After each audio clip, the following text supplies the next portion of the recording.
nosso último estudo, Pedro, o apóstolo, se apresentando. Ao mesmo tempo que ele é apóstolo, ele é servo. Servo e apóstolo de Jesus. Claro, existem funções de autoridade no corpo da igreja, na família da fé. Cada um é chamado para uma função. E existem, sim, funções com autoridades de liderança. E nós falamos que o apostolado, ele se encerrou depois de Cristo, porque para ser um apóstolo, segundo vimos, é necessário que tenha acompanhado o ministério de Jesus como testemunha ocular. Está em Atos capítulo 1. Mas, ao mesmo tempo que ele fala dessa grandeza do apostolado, ele iguala todo mundo na fé de salvação. Ele fala também aqui no primeiro versículo, e tratamos isso, que obtiveram todos os crentes, não só o apóstolo ou os apóstolos, ainda que tenham uma autoridade, uma função de autoridade, mas todos os que são convertidos no Senhor são alvos ou resultado da mesma fé. Ele diz, obtiveram fé igualmente preciosa na justiça de Deus. É algo que vem de Deus, tanto a fé quanto a justiça. Que justiça? A justiça da cruz. Quando Cristo Jesus recebe a justiça de Deus, justamente aquela que seria cobrada de todos aqueles que vão até Jesus. Então, uma vez que vamos a Jesus, essa justiça que seria contra nós, ministrada no último dia, ela foi cobrada em Jesus. E ele fala também que ele deseja, ele manifesta que a graça e a paz sejam multiplicadas, mas esse multiplicar da graça e a paz, a multiplicação vem através do conhecimento pleno de Deus e de Jesus Cristo. Isso foi que nós vimos na quarta-feira passada. Hoje nós veremos os versículos 3 e 4. Eu convido a todos a lerem comigo em voz audível. Nós temos ali já projetado para aqueles que não têm a Bíblia, para que leiam comigo em voz audível os versículos 3 e 4 do primeiro capítulo da segunda epístola de Pedro. Vamos ler juntos então? Leamos em adoração ao Senhor. Leamos. Visto como pelo seu divino poder nos têm sido doadas todas as coisas que conduzem à vida e à piedade, pelo conhecimento completo daquele que nos chamou para a sua própria glória e virtude, pelas quais nos têm sido doadas as suas preciosas e muito grandes promessas, para que por elas vos torneis coparticipantes da natureza divina, livrando-vos da corrupção das paixões que há no mundo. Nós já oramos com o nosso irmão Natan, pedindo a bênção de Deus, a iluminação para a exposição da palavra do Senhor, e confirmamos isso em nome de Jesus, a nossa total dependência para essa exposição. Hoje vamos falar no tema Atraídos por Jesus. Depois de Pedro fazer a sua saudação e apresentar a fé que vem, que é preciosa, que vem na justiça de Deus, e falar sobre o conhecimento de Deus como a fonte da multiplicação da graça e da paz, ele agora estabelece um princípio de crescimento espiritual à santidade. E para isto, ele usa nesses dois versículos a ação isolada de Deus, e nós vamos ver a ação dos homens, nossa, depois do versículo 5, então, quarta-feira que vem. Mas hoje vamos ver aquilo que é realizado por Deus para que nós possamos crescer em graça, conhecimento, em santidade e até mesmo na própria salvação. Ele então inicia dizendo: visto como pelo seu divino poder nos têm sido doadas todas as coisas que conduzem à vida e à piedade. Então eu posso afirmar que a salvação e a santificação nos são concedidas por Deus. São concedidas por Deus. É interessante porque ele está falando a respeito do seu divino poder, ou seja, aquilo que acontece na minha vida, acontece porque Deus usou da sua, ou dos seus atributos, do seu poder, da sua majestade, da sua glória, para fazer que eu e você possamos obter duas coisas importantes aqui. Quais são? Olhe só no versículo 3, vida e piedade. E vida aqui não é a vida biológica. Pedro não está falando da Ana Júlia, que nasceu há pouco tempo e ganhou vida, veio à vida. Por você que há mais tempo do que ela fez isto, nem do Léo, que há menos tempo do que eu, ganhou isso. Ele está falando da vida eterna, da salvação, do ser nascido de novo. Ele está falando daquilo que nós chamamos de conversão. E a conversão que vem através de um arrependimento, quando Deus opera neste coração de pedra e transforma este coração de pedra em coração de carne. Quando você tem a expressão no seu divino poder, ou seja, um poder de Deus, este poder é dinamis. Dinamis é a mesma raiz e da onde vem a expressão do nosso português para dinamite. E aí você liga uma coisa com outra, chamando de... A dinamite é usada normalmente para explodir pedras. E o profeta Ezequiel fala que o nosso coração, antes da conversão, é um coração de pedra. E ele só pode ser transformado com o poder de Deus. Só Deus pode quebrar. Então Deus usa este poder soberano para quebrar o nosso coração. Este agir soberano de Deus, ele vai num coração que está petrificado e transforma, ele quebra e dá um novo coração, ele dá uma nova vida. Vamos lembrar que em Ezequiel, ele fala que ele nos dá o Espírito, um novo Espírito. E o Espírito ali, no versículo 26, no capítulo 30, me fugiu a memória, deixa eu dar uma corridinha lá. Tem bem tempo que eu não cito e acabei.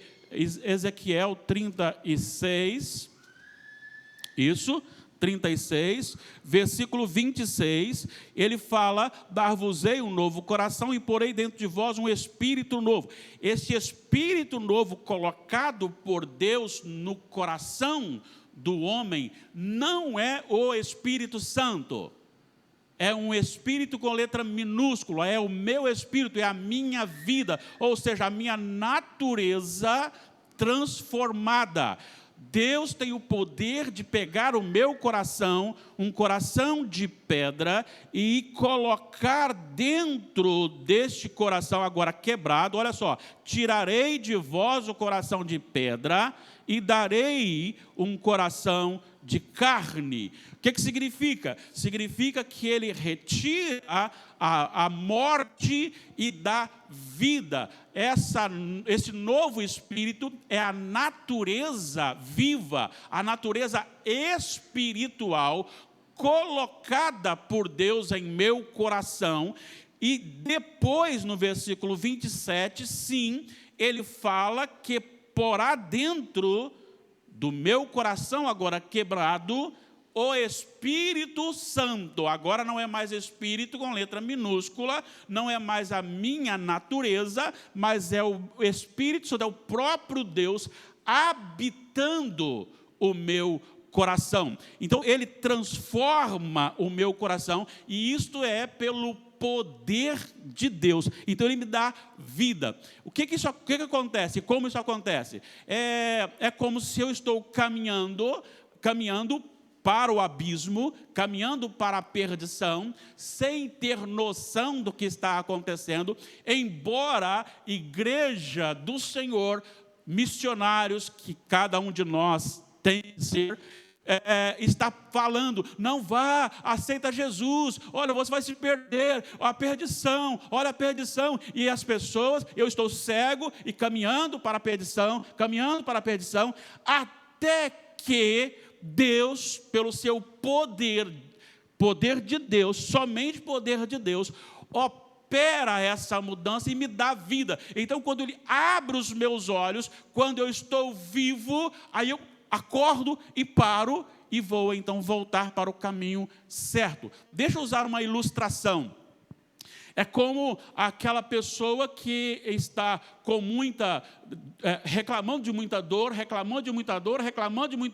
e de repente ela desmaia, e as pessoas começam a ressuscitar aquela pessoa que está morrendo, e ela não responde, mas quando ela é reanimada e a vida volta, ela geme, e quando ela gemeu, significa que ela voltou à vida. É da mesma forma. Então nós caminhamos, quando nós enxergamos, os olhos são abertos, a vida é colocada em nós, e ela é colocada pela graça de Deus, tão somente pela graça de Deus, tão somente pelo amor de Deus. Eu não posso lhe dizer por quê, mas Deus me amou, Deus amou a você, e isto não tem explicação. Qual razão? Qual razão? O que levou Deus a me amar? O que levou Deus a amar você? Eu não posso lhe dizer, simplesmente tenho que dizer que Deus me amou. E por mais que eu me veja um zero à esquerda, por mais que eu me veja rejeitado pelas pessoas, eu não sou rejeitado por Deus. Ele me amou e Ele me deu vida, Ele me fez enxergar. E Pedro está dizendo isso para aqueles que estavam recebendo essa escrita, que Deus opera a vida. Mas não é só a vida que Deus opera. Deus opera também a piedade. O que é piedade? É só você usar o contrário de impiedade. Ímpio, impiedade. Piedade, piedoso. Ou aquele que busca obedecer com alegria os mandamentos do Senhor, que ama estar com o Senhor e diz não para este mundo corrompido, embora a sua natureza possa desejar, ansiar ou buscar aquilo que não glorifica o Senhor. Ele para e diz, opa, para aí. Coração, você está querendo fazer aquilo que Deus não quer? Não, em você quem manda é o Senhor. Nós não vamos obedecer você, vamos obedecer o Senhor. Viver piedosamente é viver obedientemente aos mandamentos de Deus. Viver vida piedosa é você caminhar, tomar as suas decisões, por mais difíceis que possam ser, tomar as suas decisões nos parâmetros do céu, nas escrituras sagradas. E elas não mudaram até hoje e não mudarão. Uma vida que agrada a Deus. A questão é que nós queremos agradar a nós mesmos e ao mundo, e não a Deus. Para quem está em casa, pastor Natanael disse aqui, a piedade é uma vida que agrada a Deus, e nós não queremos, muitas vezes, agradar a Deus, queremos agradar as pessoas. Eu escrevi uma frase para um dos lugares que eu escrevo sempre, e eu falei sobre isso. Não busque ser aprovado pelas pessoas. Não viva a sua vida pela aprovação das pessoas. Mas nós gostamos de ser aprovados pelas pessoas, enquanto devemos buscar fazer a vontade de Deus. E a minha pergunta nesse primeiro ponto é: será que o Senhor vê você como alguém que realmente tem buscado viver piedosamente, uma vida que agrada a Ele? Porque o Senhor conhece mais do que aquilo que você fala, mais do que aquilo que você faz. Ele conhece o seu coração. Ele conhece o seu coração. O Senhor operou vida eterna e Ele mesmo operou em nós a habilidade da vida piedosa. A segunda lição que temos aqui dentro deste objetivo é que você vai obter a vida e a piedade pelo conhecimento completo daquele que nos chamou para a sua própria glória e virtude. E aqui eu preciso parar um pouquinho, porque eu até não falei antes, mas eu quero voltar aqui. Ele diz assim, o poder que nos tem sido doado, e depois ele vai usar isso novamente aqui no versículo 4, mas a palavra doada aqui, ela tem a mesma raiz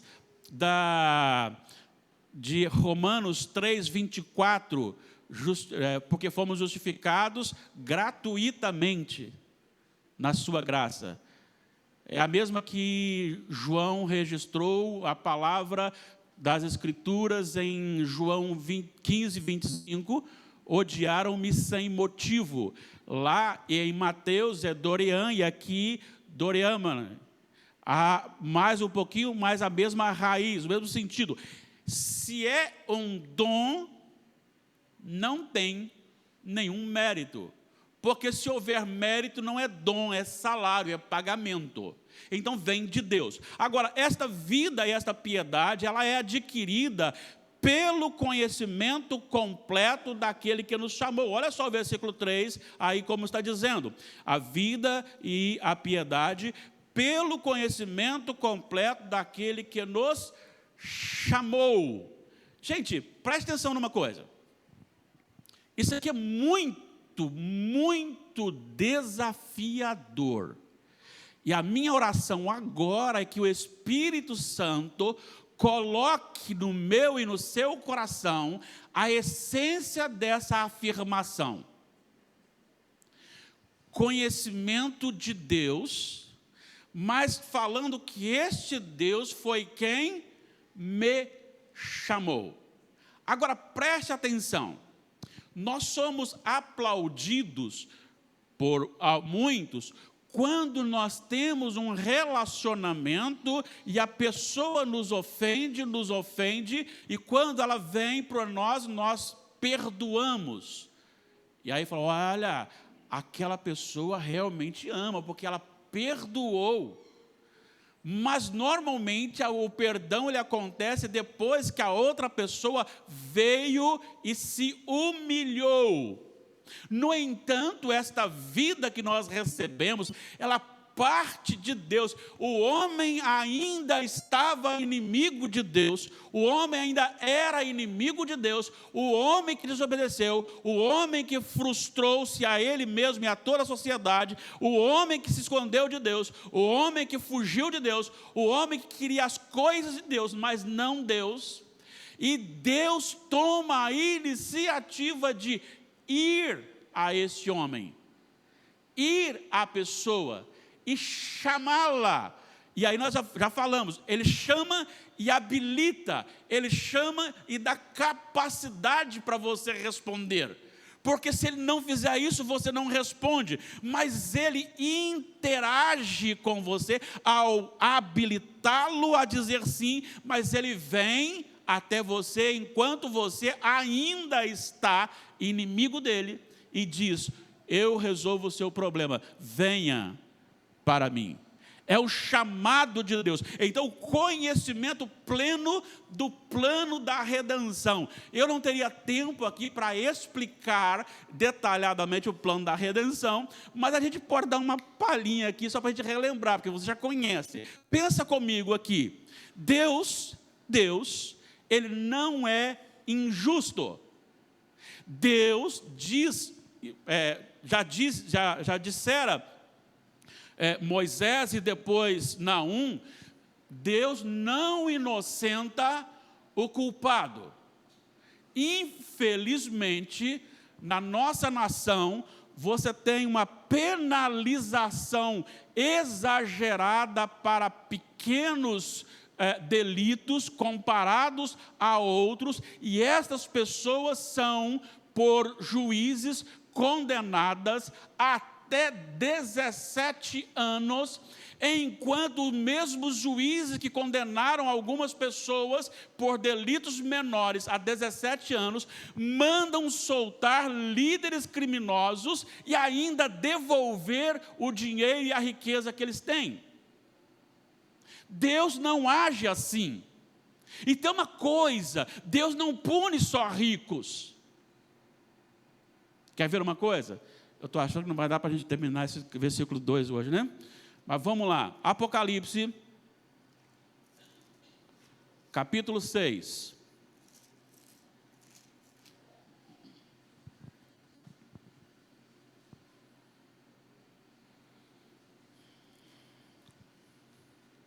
Vamos ler só a partir do versículo 14, para a gente ganhar tempo aqui. Vejam bem como está o versículo 14. E está falando do grande momento, o momento final, quando acontecerá o julgamento. E o céu recolheu como um pergaminho. Isso será no final. Tá? As pessoas estão brincando com Deus. As pessoas não têm noção do que vai ser o dia final. O dia final será de manifestação tenebrosa para aquele que não tem Jesus. O céu estará se enrolando como um pergaminho. Versículo 14. Então todos os montes e ilhas foram movidos do seu lugar. Não só uma manifestação no firmamento, mas uma manifestação na terra. Agora presta atenção nos versículos 15.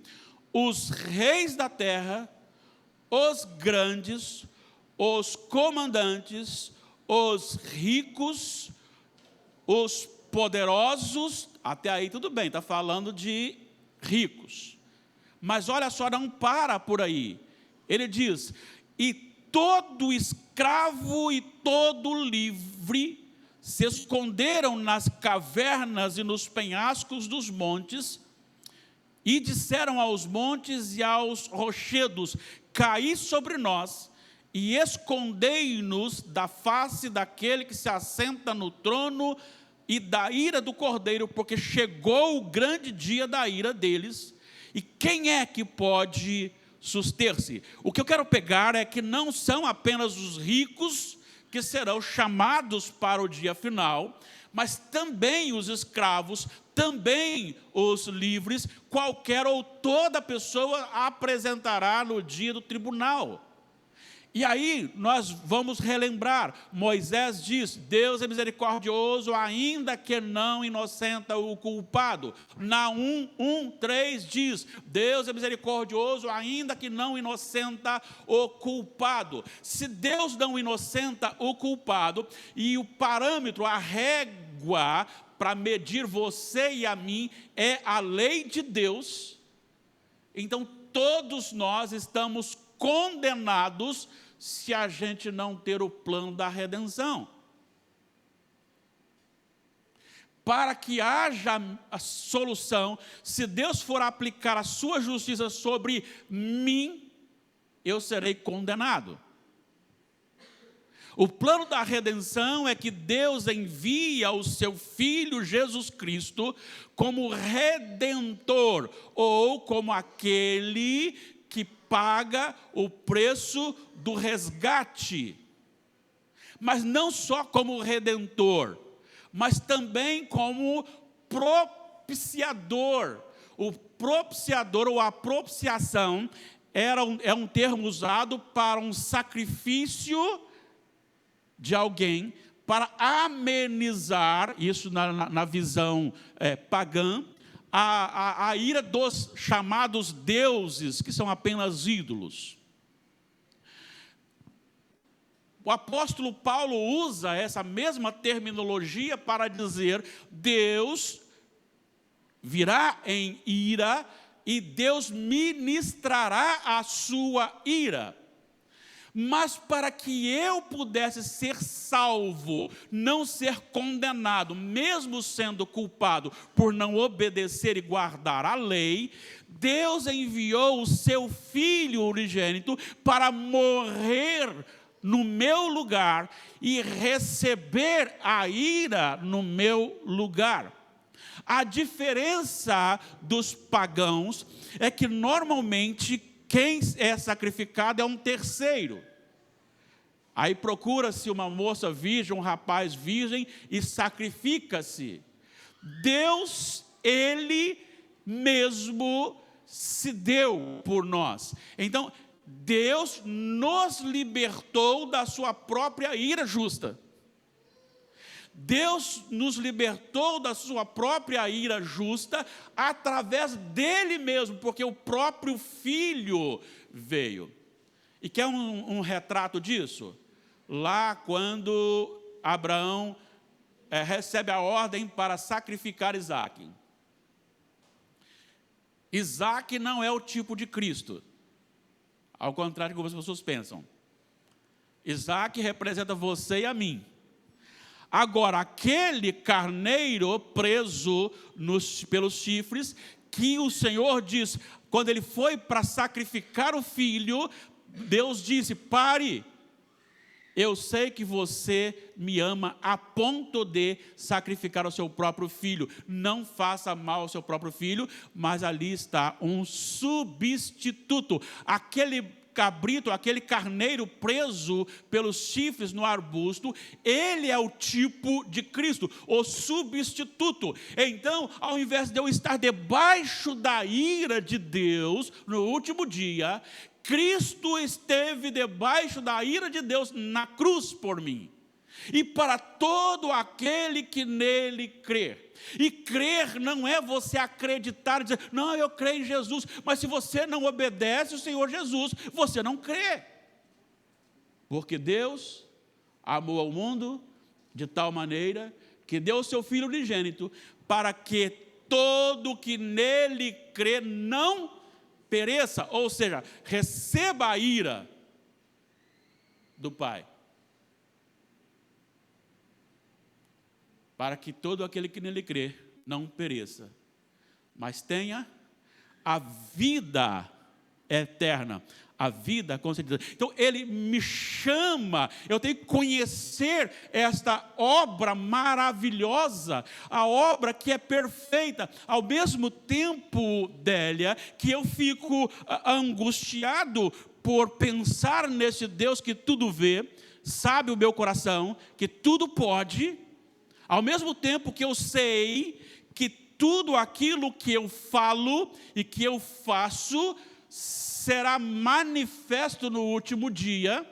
Olha o que diz Eclesiastes no final, capítulo 12. Ele vai dizer assim: a suma de tudo é: teme ao Senhor e anda nos seus caminhos, porque no último dia todas as coisas serão reveladas, tanto as boas quanto as ruins.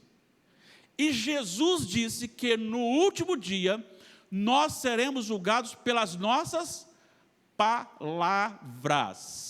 Significa que, e fala a palavra frívolas, tá? Ou seja, nem é xingamento, é só palavras mal faladas. Então, o que significa isso? Deus não precisará de levantar testemunhas. Eu quero aqui chamar aqui o anjo Gabriel para testemunhar o dia que a Brenda... Não, está gravado. Está gravado. E não é nenhuma montagem. Está gravado. Deus não precisa, Ele é onisciente, então Ele sabe. Isso tudo virá à tona. Aí, Délia, me dá aquele medo. Mas ao mesmo tempo que me dá esse temor, eu me lembro que o Senhor Jesus na cruz disse o quê? Está consumado. Está consumado. E aí eu sei que esse amor de Deus é para mim. É por isso que eu quero morrer todo dia para mim mesmo. E quero viver para Deus, apesar do sistema, apesar deste mundo, apesar do que me aconteça, eu quero viver para o Senhor. Nós precisamos disso da nossa vida. Então, Ele nos chamou. Eu tenho que conhecer esse que me chamou, que é esse Deus, que é justiça, que não é inocente ou culpado, mas Ele é amor.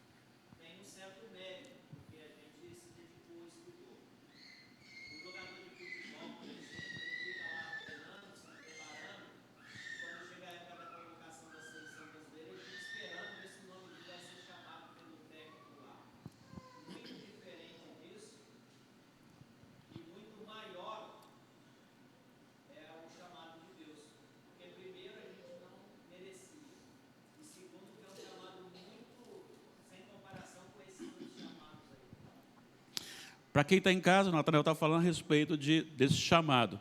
Os profissionais, ou aquele que faz sua prova, se prepara, então tem um mérito em receber. No caso nosso, não é mérito, porque nós não temos nada em nós que pudesse fazer isso. Não é isso? E aí você me leva para outro texto. Olha, sinto muito, mas nós vamos para outro texto. Mateus 11...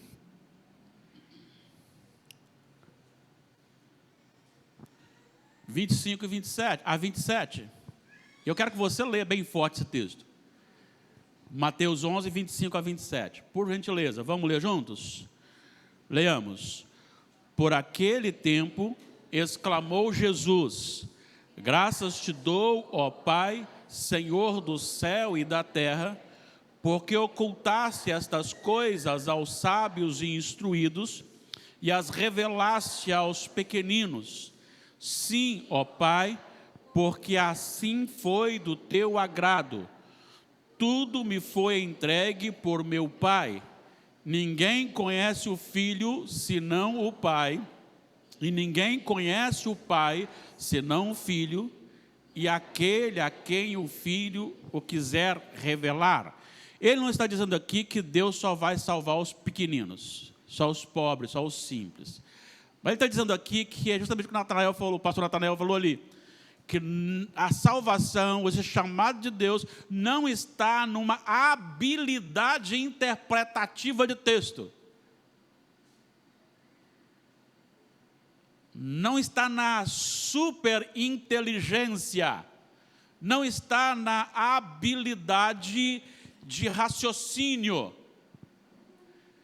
Está no chamado de Deus, porque se fosse assim, todos os inteligentes seriam salvos, estariam aos pés do Senhor Jesus. E todos os ignorantes fora. Mas muitas vezes os ignorantes estão quedados, sabendo de coisas espirituais, maravilhosas, deleitosas, experimentando o mover de Deus aqui e agora, e só aguardando o chamado de Deus, enquanto muitos inteligentes estão buscando os prazeres desse mundo, frustrados e com medo do dia final. E para completar, eu não vou para o texto, para a gente ganhar um pouquinho de tempo aqui, para completar a ideia do pastor Natanael, é que quando Jesus foi crucificado, de um lado estava um ladrão, de outro ladrão. Um dos ladrões blasfemava contra o Senhor Jesus, enquanto o outro disse o quê? Não faça isso, nós estamos aqui porque nós merecemos, mas este não fez mal nenhum. Senhor, o quê? Lembra-te de mim quando entrares no paraíso. Qual foi a resposta de Jesus? Ele foi batizado por imersão, por aspersão, no rio, no púlpito, na piscina. Onde que foi batizado? Não, ele não foi batizado. Então não precisa ser batizado. Não foi batizado porque não deu tempo, senão ele seria batizado. Creio eu por aspersão. Mas se fosse por imersão também não tem problema não. Ele não pôde voltar e falar assim: darei aos pobres a metade dos meus bens. Se em alguma coisa eu tenho roubado de alguém, eu vou restituir 4 vezes. Não, ele não deu tempo para fazer isso. Mas o Senhor Jesus, conhecedor como divino, do coração, da sinceridade, da conversão dele, o arrependimento é suficiente. Então não há mérito. Não há mérito. Queridos irmãos, olha só, é maravilhoso isso, porque agora vamos para o versículo seguinte, que é o versículo 4. Ele termina o versículo 3 dizendo assim: nos chamou, eu esqueci disso aqui. A nossa tradução diz assim: nos chamou para sua própria glória e virtude. Mas outras traduções dizem um pouquinho diferente, e embora a preposição ali no original, no grego, pode servir para os dois, mas eu sou quedado a tradução da Revista Atualizada e Corrigida, que ela não diz para a sua glória, mas nos chamou por sua própria glória. Ou seja, a glória e a piedade do Senhor Jesus nos atrai, é usada por Deus para nos atrair. E aqui ele usa todos ou todas as coisas para nos fazer assim. Então, eu sou atraído pela manifestação divina de Jesus. Você lê na palavra das Escrituras Sagradas, muitas vezes Jesus dizendo assim: por que arrazoais no vosso coração? Ele estava lendo o coração. Ele virou para Pedro e disse: você acha que eu não podia rogar ao Pai? Ele mandaria agora 12 legiões. Ou seja, mais de 72 mil anjos. Ele disse: Lázaro, saia. Ele também disse para o filho da viúva: viva. Ele chegou e demônios vieram contra ele, ele disse, a presença dele era suficiente para expulsar. Ele não fazia entrevista, né? Aí vem cá, por que você está aqui? Eu estou aqui, agora fazia na televisão. Não, Jesus não fazia isso não. Ele chegava e a presença dele era suficiente para que os demônios saíssem. O mar revolto, e ele está andando em cima das ondas. Ele fala assim: mar, aquiete-se, e tudo há bonança. E a glória dele manifestada na sua face, na transfiguração, mas também a sua piedade, o seu jeito simples de viver, segundo perfeitamente a vontade do Pai. Esta glória manifestada e esta vida vivida nos atrai por quê? Porque nós recebemos vida, e se nós recebemos vida, a vida pende pela vida. Por que as pessoas lutam pela vida, não querem morrer? Por que ele está morrendo, está doente, ele está lutando pela vida, ainda que ele saiba que muitas vezes, pela ciência, não tem solução? Porque a vida puxa para a vida. Então, se eu recebo a vida de Deus pelo seu poder e pelas circunstâncias que Ele aplica em minha vida, eu vou querer estar junto e parecido com o Senhor Jesus Cristo. E ele diz que esta glória e essa virtude, pelas quais nos têm sido doadas, novamente, a questão de dons, as suas preciosas e muito grandes promessas. Deixa eu lhe chamar a atenção para isso aqui.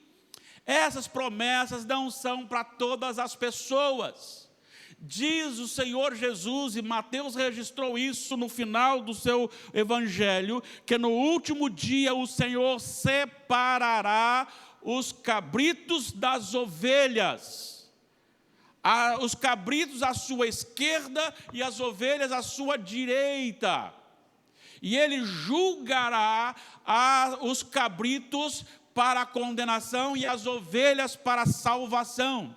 Os cabritos simbolizando aqueles que não se entregaram a Jesus, que não creram em Jesus. As ovelhas simbolizando aqueles que aceitaram e creram em Jesus.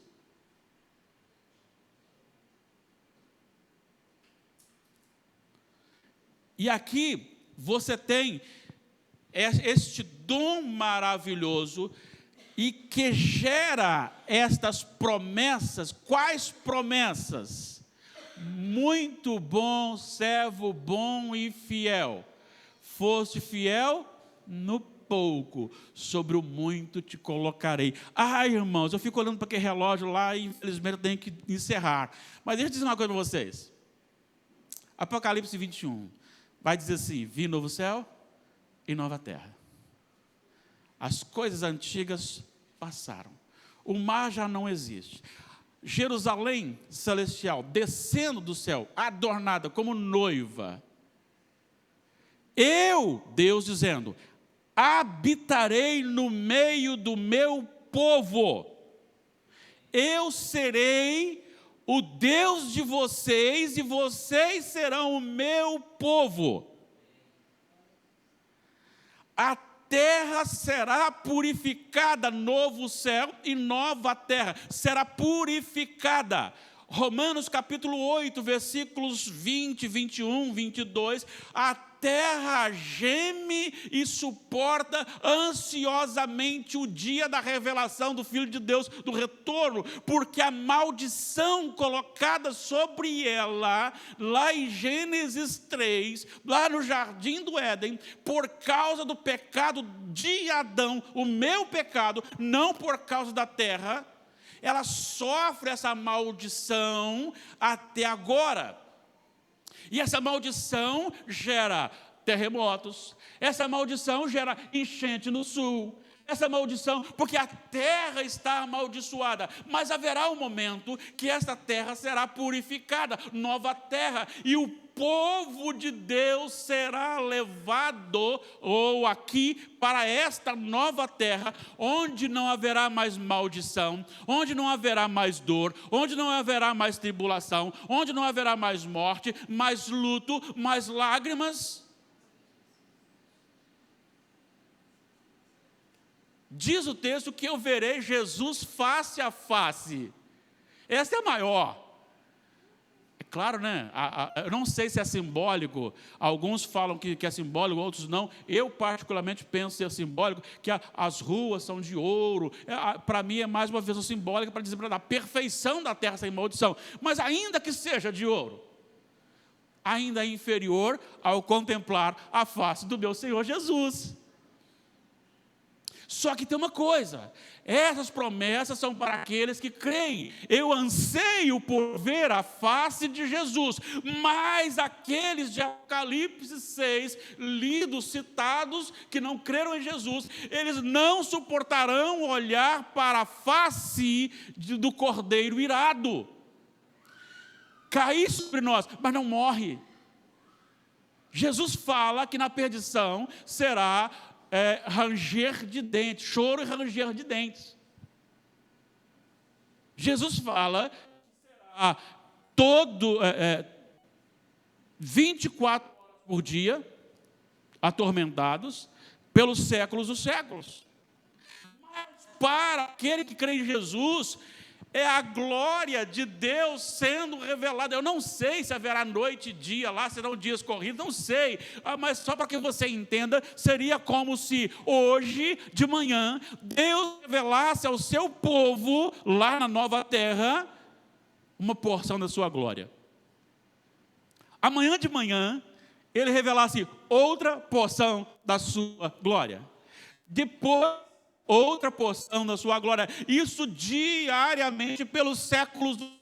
Ou seja, nunca chegaremos a contemplar a glória total de Deus, nem mesmo na eternidade, porque sempre Deus estará revelando a sua glória a nós, mas nós estaremos na presença de Jesus Cristo. São promessas de Deus, e eu não vou dizer para você que Deus está falando aqui agora, que você vai ter um carro, que vai ter alguma coisa na sua vida. Deus não falou isso, porque Deus não me falou isso, mas Deus falou que há promessas para aqueles que creem. Se você crê, você faz parte disso. Se você não crê, é hora de você crer. Eu encerro aqui. Grandes promessas para que vos torneis participantes do quê? Natureza. O que é isso? É o mesmo estilo de vida de Jesus. É o domínio de Deus na sua vida. Agora quem vai dominar a sua vida é Deus, é o princípio do céu. É por isso que você precisa vestir-se bem. Quando eu falo vestir-se bem, é não vestir-se sensualmente. O mundo faz constantes investidas sensuais para tirar a sua vida com Deus e impurezas colocadas, lançadas para que você corrompa o seu coração nas impurezas. O jeitinho brasileiro, ele é exaltado entre nós, não nós crentes, mas entre os brasileiros. Mas para o Filho de Deus, não existe jeitinho brasileiro. Não vem pensando que você vai estacionar o seu carro em lugar proibido, e só por... Não, todo mundo faz. Não, se você fizer isso, você está pecando, quebrando a lei. Não venha querer dar jeitinho, viva a natureza de Deus no seu coração, enquanto as coisas que são morte, que são condenatórias, que são sujas, atrai aquele que é sujo, que você seja atraído pelas coisas de Deus, que o seu coração seja movido pelas coisas de Deus, que você tenha sede de Deus, fome de Deus, não por aquilo que Deus está lhe dando, porque hoje você pode receber uma grande bênção de Deus, um grande livramento de Deus, você pode receber um maravilhoso presente de Deus, mas amanhã Deus pode aparentemente virar as costas para você e você ser acometido de uma enfermidade, você pode perder o que você tinha, você pode ser assaltado, você pode ser acometido de uma enfermidade, mas mesmo assim Deus tem que continuar sendo seu Deus. Porque você não está com Deus por aquilo que Ele lhe dá, mas por aquilo que Ele é e lhe tornou filho dEle. Em nome do Senhor Jesus, eu lhe conclamo, nesta noite, a olhar para essa grande obra de Deus que Pedro nos ensinou aqui. Isso pode ser aplicado a você e a mim. Deus operou em você e em mim o seu domínio, poder graciosamente, e nos providenciou tudo o que precisamos para a vida eterna. É o crer e arrepender. E para a formação do nosso caráter piedoso, esta ação nos é suficiente para alimentar o nosso coração com grande alegria. Deus opera. Você não veio aqui hoje porque você não tinha outro lugar para ir. Mas foi, não foi. Hoje, não, alguém me obrigou. Não foi porque alguém me obrigou. Você veio porque o Espírito Santo lhe trouxe. E o Espírito Santo hoje lhe chama a essa novidade de vida. Uma vida piedosa não pode ser desenvolvida somente através das nossas experiências. Experiência vem uma hoje, outra amanhã, mas ela para de vir depois de amanhã. Claro que nós temos experiências com Deus, mas não pode ser pelas experiências. Deve ser fundamentada no conhecimento de Deus. No conhecimento de Deus. O nosso coração deveria estremecer diante da iniciativa soberana e unilateral de Deus para nos salvar.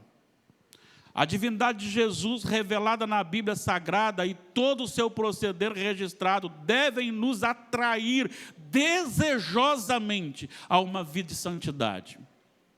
As maravilhosas e invisíveis promessas de Deus são suficientes para nos tornar pequenos cristos, seguidores de Jesus, idênticos ou buscando ser idênticos a Ele.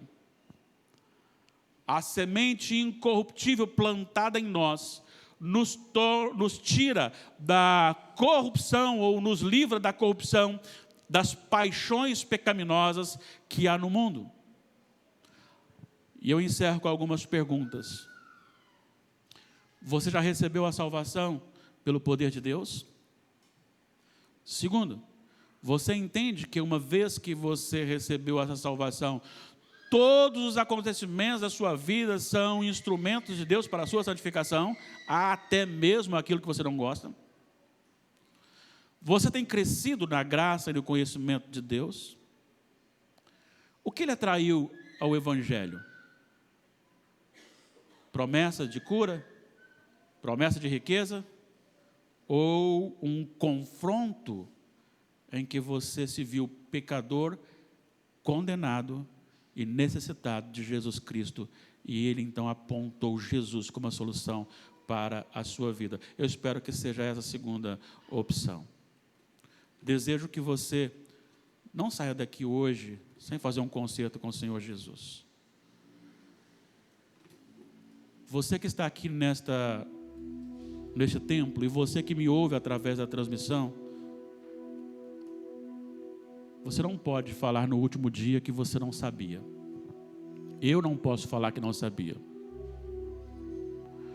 E certamente você e eu somos chamados agora, aqui, a um concerto com Deus, a uma intimidade com o Senhor, a romper com o velho, a romper com o mundo, a romper com a minha própria vontade que não glorifica o Senhor, e a viver intensamente vida, e essa vida é vida espiritual, com piedade, parecidos